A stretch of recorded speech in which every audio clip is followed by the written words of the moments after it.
انسان کا سب سے اچھا دوست اس کا ضمیر ہے، جو اچھی بات پر شاباش اور بری بات پر ملامت کرتا ہے۔ دھوکہ کھانے والے کا پیٹ تو بھر ہی جاتا ہے، لیکن دھوکہ دینے والے کی بھوک کبھی ختم نہیں ہوتی۔ پریشان رہنے کی دو وجوہات بہت عام ہیں۔ ہم بھلانے کے قابل باتوں کو یاد رکھتے ہیں اور یاد رکھنے کے قابل باتوں کو بھلا دیتے ہیں۔ امیر کی سخاوت اللہ کی راہ میں رزق تقسیم کرنے میں ہے، اور غریب کی سخاوت رازق کی تقسیم کو تسلیم کرنے میں ہے۔ وہ غریب سخی ہیں جو دوسروں کے مال کو دیکھنا اور اس کی تمنا چھوڑ دیں۔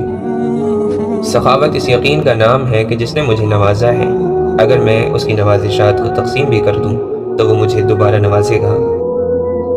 ابو علی سینا فرماتے ہیں، جو شخص انتقام کے طریقوں پر غور کرتا رہتا ہے، اس کے زخم ہمیشہ تازے رہتے ہیں۔ تنہائی وہ شے ہے جس میں انسان یا تو اللہ سے رجوع کرتا ہے یا پھر شیطان سے۔ حق کے راستے پر چلنے میں سب سے بڑی سختی یہ ہے کہ انسان تنہا رہ جاتا ہے۔ جو شخص سب کا دوست ہے وہ کسی کا دوست نہیں۔ صلاح الدین ایوبی رحمۃ اللہ علیہ فرماتے ہیں، شیر کو کوئی فرق نہیں پڑتا کہ ایک گیدڑ کیا سوچتا ہے۔ حضرت علی رضی اللہ عنہ نے فرمایا، جس شخص کے دشمن نہ ہو اور سب دوست ہوں، اس جیسا منافق کوئی نہیں، کیونکہ دشمن اس کے ہوتے ہیں جو حق کی بات کہتا ہے۔ برائی میں کسی کا ساتھ دینا گھٹیا پن اور خدا کے ساتھ بددیانتی ہے۔ ہر عمل یہ سوچ کر کرو جیسے یہ عمل ایک بیج ہے اور کل کو درخت بننا ہے۔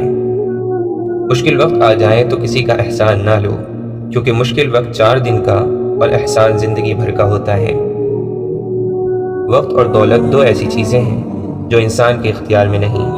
وقت انسان کو مجبور اور دولت مغرور بنا دیتی ہے۔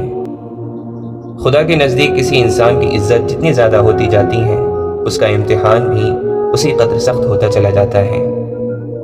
تم کسی کے ساتھ بھلائی کرو اور تمہیں اس کا بدلہ برائی کی صورت میں ملے تو سمجھ لو کہ تمہاری نیکی قبول ہو گئی۔ اللہ کی عطاؤں پر شکر کرنا اور اپنی خطاؤں پر معافی مانگنا اللہ کو یہ بہت پسند ہے۔ معلوم ہے محبت کیا ہے؟